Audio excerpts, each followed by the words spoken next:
சென்னை சில்க்ஸின் பெருமை மிகு ஆடி சேல்.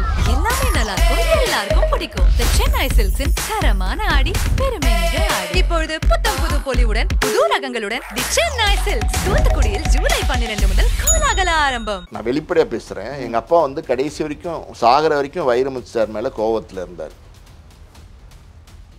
வைரமுத்து சாரை வந்து கூப்பிடவே மாட்டார். அப்போ வந்து சங்கர் கணேஷ் சார் வந்து சொல்லுவார், அண்ணா இந்த பாட்டு வைரமுத்து அண்ணா எழுதுனா நல்லாயிருக்கும் அப்படின்னா. இது அவர் எழுதுனா நல்லா இருக்கும், ஆனால் உங்களுக்கு வேலை போயிருமே பரவாயில்லையான்னு கேட்பார். ரொம்ப நல்லா எழுதுறாரு, சூப்பராக எழுதுறாரு. உண்மையாலுமே வந்து ரியலாக வந்து நீங்கள் சொன்ன மாதிரி ஒரு ரியல் டேலண்ட்டாக இருப்பார் போல் சினிமா இண்டஸ்ட்ரியில். இவர் நிச்சயமாக ஒரு பெரிய லெவலில் வருவார் போல். அதனால் நம்ம இந்த 2 பாட்டை அவர் கொடுப்போம், பயன்படுத்திப்போம் அப்படின்னு சொல்லிட்டு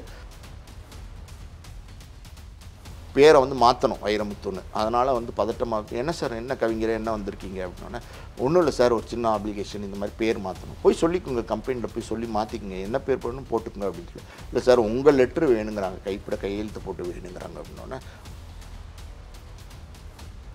அப்போ வந்து பிரிண்ட் மீடியாவில் வந்து எல்லா இதுலேயும் வந்து என்னுடைய முதல் படம் வந்து நிழல்கள், நான் எழுதின முதல் பாட்டு வந்து நிழல்கள் அப்படின்னு அவர் சொன்னார். அது என்ன ஜஸ்டிஃபிகேஷன் எனக்கு தெரில.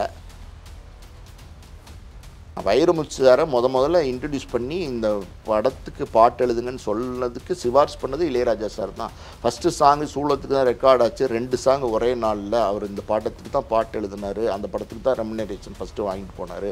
எல்லாமே வந்து வைரமுத்து சாருக்கும் தெரியும், இளையராஜா சாருக்கும் தெரியும். ஆனால் சினிமாவில் என்னென்னா இது ஒரு சாபக்கேடு.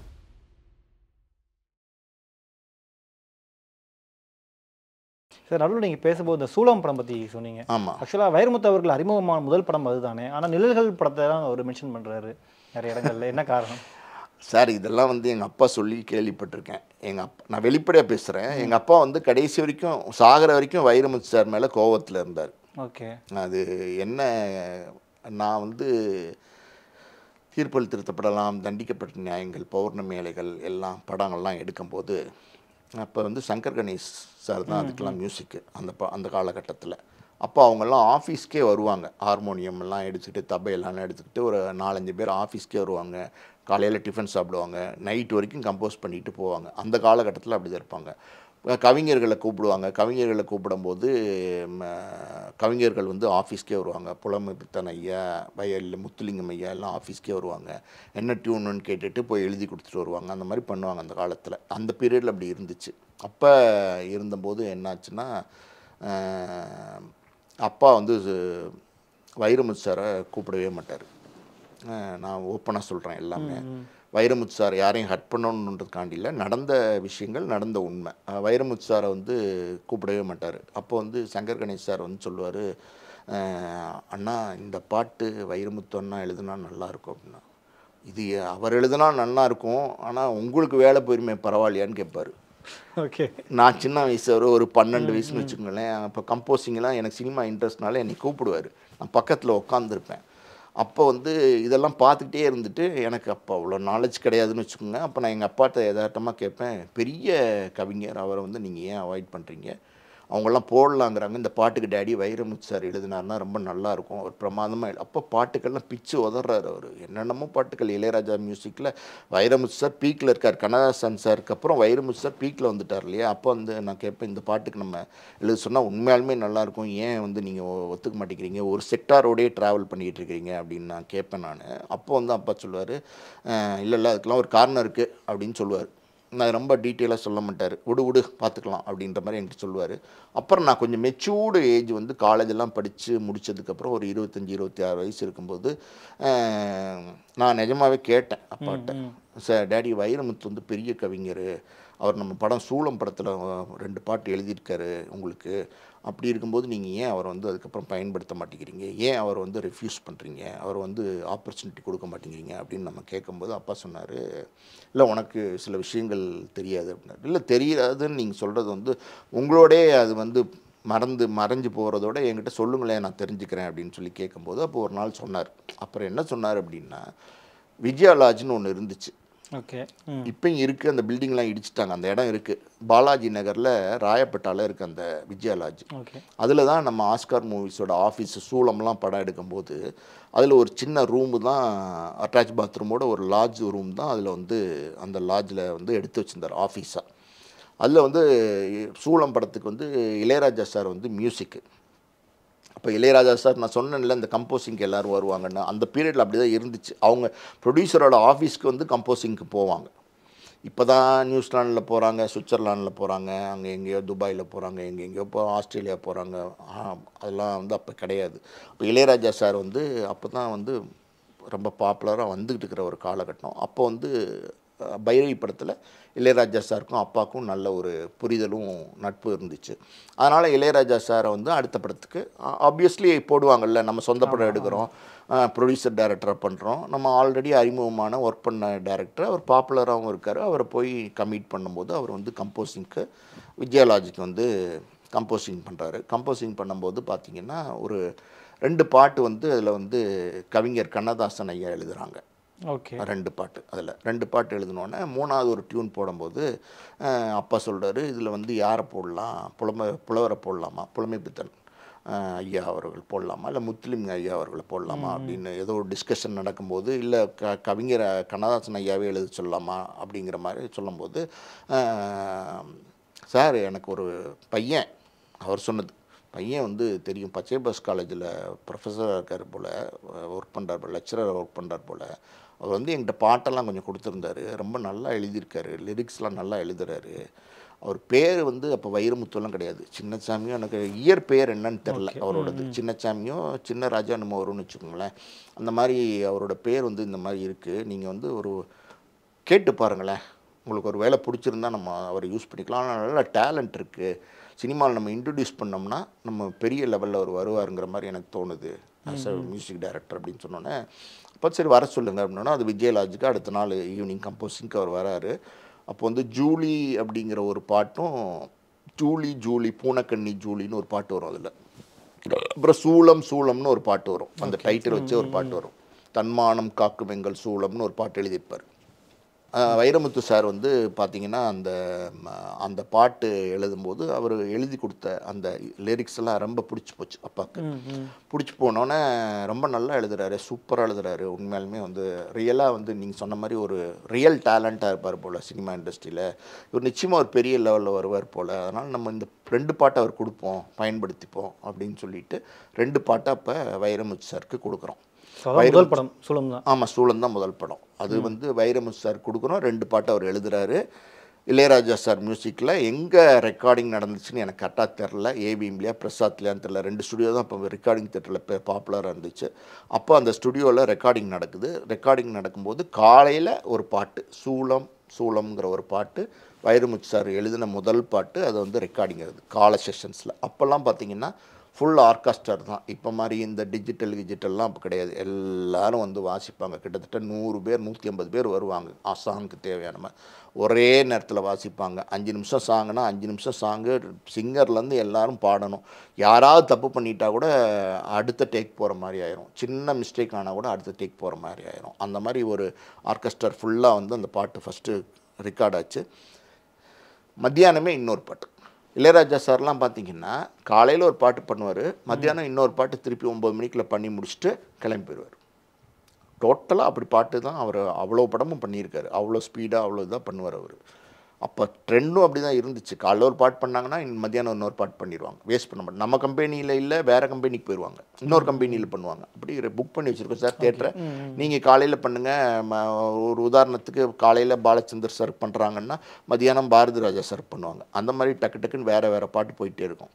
அப்போ அன்னைக்கு 2 பாட்டும் வைரமுத்து சார் ஒரு பாட்டு, காலையிலே ஒரு பாட்டு, மத்தியானம் வந்து ஜூலின்னு ஒரு பூனக்கண்ணி ஜூலின்னு ஒரு பாட்டு. 2 பாட்டும் வைரமுத்து சார் பாட்டு. 2 பாட்டும் பண்ணோன்னே ஒரு அமௌண்ட்டெல்லாம் எவ்வளோ கொடுத்தாங்க, ஒரு ரெமுனரேஷன்லாம் எவ்வளோன்னு எனக்கு தெரில. கொடுத்தா ரொம்ப சந்தோஷமாக அவர் வந்து ரொம்ப ஹாப்பி, நீங்கள் என்னை ஃபஸ்ட்டு இன்ட்ரடியூஸ் பண்ணீங்க, மறக்க முடியாது, ரொம்ப சந்தோஷம் அப்படின்னு சொல்லிட்டு அது அந்த ட்ராவல் இருந்துச்சுன்னு வச்சுக்கோங்களேன். அந்த ப்ராஜெக்ட் வந்து பாட்டு ரெக்கார்டு ஆகி அந்த படம் வந்து எடுத்துகிட்டு இருக்கும்போது இளையராஜா சார் இதே மாதிரி பாரதி ராஜா சார்ட்டையும் இன்ட்ரடியூஸ் பண்ணியிருப்பார்னு நான் நினைக்கிறேன். இந்த மாதிரி ஒருத்தர் இருக்காரு, சூளத்தில் கூட ஒரு பாட்டு எழுதியிருக்காரு, பாஸ்கர் சார் கொடுத்துருக்காரு. ஏன்னா தெரியும் பரிச்சயமாக ஒரே காலத்தில் வந்த directors, Balu Mahendra sir, Bharathiraja sir, Mahendran sir, R C Sakthi sir, இவங்கெல்லாம் ஒரே காலகட்டத்தில் சமகால வயசில் உள்ள டேரக்டர்ஸ் இவங்கெல்லாம். அந்தனால அவங்களுக்கு தெரிஞ்சிருக்கும். பாஸ்கர் சார் வந்து இந்த பாட்டு கொடுத்துருக்காரு, 2 பாட்டு கொடுத்துருக்காருன்னா அவர் இது பாட்டு கொடுத்துருப்பாருன்னு நினைக்கிறேன். எனக்கு கரெக்டாக தெரில அந்த ஹிஸ்ட்ரிலாம். ஆக்சுவலாக அவருடைய ஃபஸ்ட்டு ரெக்கார்டிங் நடந்தது சூளம் படத்துக்கு. காலையில் ஒரு பாட்டு, மத்தியானம் ஒரு பாட்டு. இதில் என்ன நடந்துச்சுன்னா, நிழல்கள் படம் வந்து 6ஆம் தேதி நவம்பரோ 1980 ரிலீஸ் ஆகுது. 12ஆம் தேதி டிசம்பர் 1980 சூளம் ரிலீஸ் ஆகுது. ஒரு மாதம் தள்ளி 6ஆம் தேதி 12ஆம் தேதி அடுத்த மாதம் டிசம்பரில் 1980. அந்த நிழல்கள் படத்தில் உள்ள பாடல்கள்லாம் வந்து ரிலீஸ் ஆனோடனே பாரதிராஜா சார் அப்போ பீக்கில் இருந்த ஒரு டைரக்டர். அதில் வந்து அவர் எடுத்த படங்கள், அவர் எடுத்த பாட்டுகள், இளையராஜா போட்ட பாட்டுகள் எல்லாம் அப்படியே ஒரு பாட்டுனாலும் 5 பாட்டுனாலும் 5ம் பட்டி தொட்டியும் பாடுற மாதிரி பாட்டுகள் தான் அந்த காலத்தில் வந்துட்டு இருந்துச்சு. அப்போ இவர் எழுதின முதல் படத்தில் அந்த நிலைகளில் பொன்மாலை பொழுது அது மாதிரி பாட்டுகள்லாம் அந்த ஒரு மாதத்துக்குள்ளே பயங்கர ஹிட் ஆயிடுச்சு. புரியுதுங்களா உங்களுக்கு? ஒரு மாதத்துக்குள்ளே பயங்கர ஹிட் ஆயிடுச்சு. இதில் இன்னொரு முக்கியமான ஒரு விஷயம் என்னென்னா, சூளம் வந்து அப்போல்லாம் வந்து சிடியெல்லாம் கிடையாது. அப்போ வந்து இந்த ரெக்கார்டு, டேப் ரெக்கார்டு இல்லை, டேப் ரெக்கார்டுக்கு முன்னாடி ரெக்கார்டு போடுவாங்க. டேப் ரெக்கார்டுலாம் அதுக்கப்புறம் வந்துச்சு. ரெக்கார்டு தான் போடுவாங்க. இப்போ இண்டிகோ அந்த மாதிரி நிறைய கம்பெனிலாம் இருந்துச்சு. அப்போ எந்த கம்பெனின்னு தெரில, ஏதோ ஒரு கம்பெனிக்கு சூப்பர் 7 ஏதோ ஒரு கம்பெனிக்கு கொடுத்துருந்தார் அந்த ரைட்ஸை. அப்போ வந்து அவர் வந்து அந்த இது பிரிண்ட் ஆகும் இல்லையா, அந்த பேரெல்லாம் பாடலாசிரியர், டைரக்டர், ப்ரொடியூசரு, மியூசிக் டைரக்டர் ஃபோட்டோலாம் போட்டு பிரிண்ட் ஆகும் அந்த ரெக்கார்ட்ஸ்க்கு போடுறதுக்கு. டீட்டெயில்ஸ் போடுவாங்க இல்லையா, இந்த பாட்டு இவர் எழுதினார், அந்த பாட்டு எழுதினார். அப்போ வந்து அவருடைய பேர் எனக்கு தெரில, வைரமுத்து சாரோட பேர் எனக்கு தெரில. அவர் பேர் வந்து சின்னசாமியா என்னன்னு தெரில. அந்த இயற்பெயரை வந்து போட்டு பிரிண்ட்டுக்கு போக ஆரம்பிச்சிருச்சு. அப்போ வந்து இவர் வந்து கேள்விப்பட்டு உடனே போய் அங்கே பார்த்துருக்காரு. அந்த ரெக்கார்ட்ஸ் கம்பெனியில் பார்த்து, சார் என்னோடய பேர் வந்து இந்த பேர் தான், ஆனால் வந்து வைரமுத்துன்னு போடுங்க, சினிமாக்காண்டி வைரமுத்துன்னு மாற்றிட்டேன் அப்படின்னா அவங்க சொல்லியிருக்காங்க, இல்லை சார் இது வந்து ப்ரொடியூசர் டைரக்டருடைய பர்மிஷன் வேணும். அவர் லிஸ்ட்டு அனுப்பிச்சதில் இந்த பேர் தான் எழுதி அனுப்பிச்சிருக்காரு. அவரோட இயற்பெயர் என்னன்னு எனக்கு கரெக்டாக தெரில, அந்த பேர் தான் எழுதி அனுப்பிச்சிருக்காரு. அதனால் நீங்கள் வந்து வைரமுத்துன்னு உங்கள் பேரை போடணும் அப்படின்னா நீங்கள் வந்து அவர்கிட்ட வந்து உடனே லெட்ரு வாங்கிட்டு வாங்க. 1 ஹவரில் அது பிரிண்ட் ஆக போகுது, அதுக்குள்ளே நீங்கள் வந்தீங்கன்னா நாங்கள் ஸ்டாப் பண்ணிடுறோம், மாற்றி பிரிண்ட் பண்ணிடுறோம் அப்படின்னு சொன்னோன்னே ரொம்ப அவசரமாக வந்து அப்பா வந்து பார்த்துருக்கிறாரு வைரமுத்து சார். அதாவது ஒரு பதட்டமாக அந்த பேர் எப்படியாவது மாற்றி ஆகணும் அப்படிங்கிற ஒரு இது இருக்கு இல்லையா, அது 1 மணி நேரம் தான் அவங்க டைம் கொடுத்துருக்காங்க. அந்த மாதிரி அந்த பேரை வந்து மாற்றணும் வைரமுத்துன்னு. அதனால் வந்து பதட்டமாக, என்ன சார் என்ன கவிஞரே என்ன வந்திருக்கீங்க அப்படின்னோடனே, ஒன்றும் இல்லை சார் ஒரு சின்ன அப்ளிகேஷன், இந்த மாதிரி பேர் மாற்றணும், போய் சொல்லிக்கோங்க கம்பெனியில் போய் சொல்லி மாற்றிக்குங்க, என்ன பேர் போடணும் போட்டுக்குங்க அப்படின்னு சொல்லி. இல்லை சார் உங்கள் லெட்ரு வேணுங்கிறாங்க, கையெழுத்து போட்டு வேணுங்கிறாங்க அப்படின்னோடனே, அப்படியா ஒன்றும் பிரச்சனை இல்லை, நான் என்ன பேர் வேணும் அப்படின்னு சொன்னோன்னே, இந்த பேருக்கு பதில் இந்த பேர் போட்டுருங்கன்னு கையெழுத்து போட்டு லெட்ரு பேரில் கையெழுத்து போட்டு கொடுத்துட்டாரு. உடனே அதை வாங்கிட்டு அங்கே கொண்டு போய் கொடுத்துட்டாரு. அது பேர் வைரமுத்து அப்படின்ற பேரில் அது வந்து ரெக்கார்ட்ஸ்லாம் வெளியில் வந்துருச்சு. இந்த 1 மாதம் இடைவெளியில் படம் வந்துச்சு பார்த்தீங்களா, இது முன்னாடி நவம்பர்லேயும் அது டிசம்பர்லேயும். அப்போ பிரிண்ட் மீடியா தான், இப்போ டிவியெல்லாம் அப்போ கிடையாது பெருசாக. அந்த காலகட்டத்தில் தூர்தர்ஷன் கூட அப்போ அவ்வளோ பாப்புலர் கிடையாது. அப்போ வந்து பிரிண்ட் மீடியாவில் வந்து எல்லா இதுலேயும் வந்து என்னுடைய முதல் படம் வந்து நிழல்கள், நான் எழுதின முதல் பாட்டு வந்து நிழல்கள் அப்படின்னு அவர் சொன்னார். அது என்ன ஜஸ்டிஃபிகேஷன் எனக்கு தெரில. அது வந்து முன்னாடி ரிலீஸ் ஆகிருக்கலாம் சார். அப்பாவும் அம்மா மாற்ற முடியுமா சார்? ஓகே, நம்ம எவ்வளோ பெரிய உயரத்தில் வேணால் இருக்கலாம், எங்கே வேணால் போய் உட்காரலாம். நம்ம அப்பாங்கிறது இவர் தான், நம்ம அம்மாங்கிறது இவர் தான். அவங்களையெல்லாம் மாற்றிட முடியுமா நம்ம? சொல்லுங்கள், நீங்கள் சொல்லணும்ல. குறைஞ்சபட்சம் மரியாதையாக நான் இந்த பாட்டுக்கு இதுதான் முதல்ல எழுதினேன், இந்த படம் முன்னாடி வந்துச்சு அப்படியாவது சொல்லணும்ல. மொத்தமாகவே தவிர்க்கிறதுங்கிறது வந்து சரியான விஷயம் கிடையாதுல்ல. இது வைரமுத்து சாருக்கும் தெரியும், இதில் நான் சொல்கிறது உண்மை, அவருக்கு தெரியும். இது அவர் மறுக்கவும் மாட்டார், மறுக்கவும் முடியாது. இந்த உண்மையில் வந்து இளையராஜா சாருக்கும் தெரியும். ஓகே. ஏன்னா அவர் தான் இன்ட்ரடியூஸ் பண்ணார். ஃபஸ்ட்டு பாட்டு எழுதுனது இந்த இந்த இளையராஜா சார் வந்து இந்த வாய்ப்பு வைரமுத்து சாருக்கு இன்றைக்கி அவங்களுக்குள்ள எவ்வளோ கான்ட்ரவர்ஷியல் இருக்குது, என்னவோ இருக்குது, அதெல்லாம் நமக்கு தேவையும் இல்லை, நமக்கு தெரியவும் தெரியாது. ஆனால் வைரமுத்து சாரை முதல்ல இன்ட்ரடியூஸ் பண்ணி இந்த படத்துக்கு பாட்டு எழுதுங்கன்னு சொன்னதுக்கு சிபாரிசு பண்ணது இளையராஜா சார் தான். ஃபஸ்ட்டு சாங்கு சூளத்துக்கு தான் ரெக்கார்ட் ஆச்சு. 2 சாங் ஒரே நாளில் அவர் இந்த படத்துக்கு தான் பாட்டு எழுதினார். அந்த படத்துக்கு தான் ரெமுனரேஷன் ஃபஸ்ட்டு வாங்கிட்டு போனார். எல்லாமே வந்து வைரமுத்து சாருக்கும் தெரியும், இளையராஜா சாருக்கும் தெரியும். ஆனால் சினிமாவில் என்னென்னா இது ஒரு சாபக்கேடு. யாராவது வந்து ஏதாவது ஒன்று பாப்புலர் ஆயிடுச்சுன்னா டக்குன்னு அதை பிடிச்சிட்டு நான் அதான் ட்ராவல் பண்ணிடுவாங்க. அந்த மாதிரி சொன்னோன்னே எங்கள் அப்பா வந்து அவரோட பேனரில் அவர் கடைசி வரைக்கும் வைரமுத்து சாரை எந்த இடத்துலையுமே யூஸ் பண்ணவே இல்லை. அவருக்கு பிடிக்கலை, அவருக்கு வருத்தம். அவர் வைரமுத்து சார் வந்து பெரிய கவிஞர், நானும் மதிக்கிற கவிஞர், அதுலாம் ஒன்றும் டவுட்டே கிடையாது. எங்கள் அப்பாவுக்கு பிடிக்கலைன்னா அவர் யாராக இருந்தாலும் அவர் கண்டுக்க மாட்டார். அவர் எவ்வளோ பெரிய ஆளாக இருந்தாலும் அவர் கேர் பண்ண மாட்டார். நான் சில சந்தர்ப்பங்களில் பார்த்துருக்கேன், நேராக கூட பார்த்து கூட அவர் வாட்டும் போயிடுவார். இந்த மாதிரி இருந்திருக்கு. ஸ்டுடியோஸ்லாம் பார்த்தீங்கன்னா ஒரு தேவாவோட சாரோட ரெக்கார்டிங்கில் இருந்துச்சுன்னா நம்ம ஒரு படத்துக்கு பாட்டு ரெக்கார்டிங் போயிருப்போம், அவர் ஒரு படத்துக்கு பாட்டு எழுதுறதுக்கு வந்திருப்பார். நேராக சந்திக்கிற மாதிரி கதவை திறந்து ஒருத்தர் நேராக பார்க்குற மாதிரி இருந்திருக்கும். அவர் கொஞ்சம் தயக்கத்தோடு போயிடுவார். அப்பாவும் அவர் வாட்டும் வந்துடுவார். இதெல்லாம் வந்து ஆக்சுவலி நடந்தது. ஆக்சுவலி அவருக்கு எப்படி சொல்கிறது, எனக்கு பிடிக்கலப்பா, நான் தான் இன்ட்ரடியூஸ் பண்ணேன், என்னையை வந்து விட்டுட்டு வேறு படத்தில் இன்ட்ரடியூஸ் ஆனேன்னு சொன்னது எனக்கு விருப்பம் இல்லைப்பா, உண்மையை மறைச்சிட்டு பேசுகிறாருப்பா, அதனால் நான் வந்து அடுத்தடுத்து பயன்படுத்திக்கலப்பா, எனக்கு வருத்தங்கள் இருக்குது, என்னுடைய வருத்தங்களை நான் ஸ்ட்ராங்காக எப்பவும் பதிவு பண்ணிக்கிறேன்ப்பா அப்படின்னு சொல்கிறார். ஓகே. ஸோ இந்த ஒரு பயணத்தில் அப்பாவுடைய மறைவுக்கு பிறகு ஆஸ்கர் மூவிஸ் வந்து அடுத்ததாக பெரிய அளவில் டெவலப் ஆகலை, என்ன காரணம்? இப்போ என்ன சார், இப்போ வந்து நான் வந்து கார்மெண்ட்ஸ் எக்ஸ்போர்ட்ஸ் பண்ணிக்கிட்டு இருக்கேன் சார். இப்போ வந்து அதுதான் மெயின் பிஸ்னஸாக பண்ணிக்கிட்டு இருக்கேன் நான். ஆக்சுவலி இப்போ வந்து என்னென்னா வந்து அப்பா வந்து கதை, திரைக்கதை, வசனம், தயாரிப்பு, டைரக்ஷன், இந்த 5 பொறுப்பும் வச்சு பண்ணார். அவரே டைரக்டராக இருந்தார், அவரே ப்ரொடியூசராக இருந்தார். பட்ஜெட்லேருந்து, கதையிலேருந்து, டேட்ஸ்லேருந்து, ஆர்டிஸ்ட்லேருந்து எல்லாம் ஒரு கண்ட்ரோலில் இருந்துச்சு அவர் டைரக்டராக பண்ணும்போது. அப்போ அவர் வந்து சக்ஸஸ் பண்ண முடிஞ்சிச்சு. படமும் நல்ல படங்கள் எடுத்தார், வெற்றி படங்கள் கொடுத்தாரு. இன்னொரு முக்கியமான விஷயம் இந்த இடத்துல என்னென்னா, பைரவிக்கு அப்புறம் கலைஞான சாருக்கு வந்து பக்கத்து வீட்டு ரோஜான்னு ஒரு படம் அவர் கேட்டுட்டதன் பேரில் பண்ணி கொடுத்தாரு, அதே பேனருக்கு. அதுக்கப்புறம் பார்த்தீங்கன்னா அப்போடைய டோட்டல் ட்ராவலில், சினிமா ட்ராவலில் எங்கேயுமே எந்த பேனருக்குமே எந்த சூழ்நிலையுமே படம் பண்ணலை. அவரோட பாலிசி அதுதான், நம்ம தான் டைரக்டரு, நம்ம சொந்த படம், நம்ம ப்ரொடியூசர், டைரக்டர், நம்ம யாருக்கும் வெளிப்படத்துக்கு பண்ண வேணாம் அப்படின்ட்டு. அதுக்கு இன்னொரு காரணம் என்னென்னா, பைரவி படம் ரிலீஸ் ஆச்சு. அந்த படம் எடுத்த அந்த படத்தில் நடித்த ஹீரோ பெரிய ஆர்டிஸ்ட் ஆகிட்டார். அந்த படத்தில் ஒர்க் பண்ணவங்க எல்லாருமே பெரிய பெரிய ஸ்டேஜுக்கு போயிட்டாங்க, பெரிய பெரிய உயரத்துக்கு போயிட்டாங்க அந்த படத்தில். அப்பாவுக்கு அவ்வளோ பெரிய ஹிட் படம் கொடுத்து 1 வருஷத்துக்கு மேலே அடுத்த பட வாய்ப்பு கிடைக்கல, டைரக்ஷனுக்கு கிடைக்கல. அது என்ன காரணம்னு எனக்கு தெரியாது. என்ன காரணமோ, என்ன வேணால் காரணமாக இருக்கலாம், இதெல்லாம் நடக்கும் சினிமாவில். அப்போது வந்து நம்மளே இனிமேல் நம்ம டைரக்டரை ட்ராவல் பண்ணணும் அப்படின்னா நம்மளே ப்ரொடியூசர் ஆகணுங்கிற நிர்பந்தத்துக்கு அவர் வராரு. ஓகே. அப்போ வந்து பண்ருட்டியில் சிஎன் பாஷான்னு ஒரு ஃபைனான்சர் இருந்தார். என்றைக்கும் எங்கள் வீட்டில் பார்த்தீங்கன்னா அவரோட ஃபோட்டோ இருக்கும். அவரை நாங்கள் தெய்வம் மாதிரி வணங்குறோம்.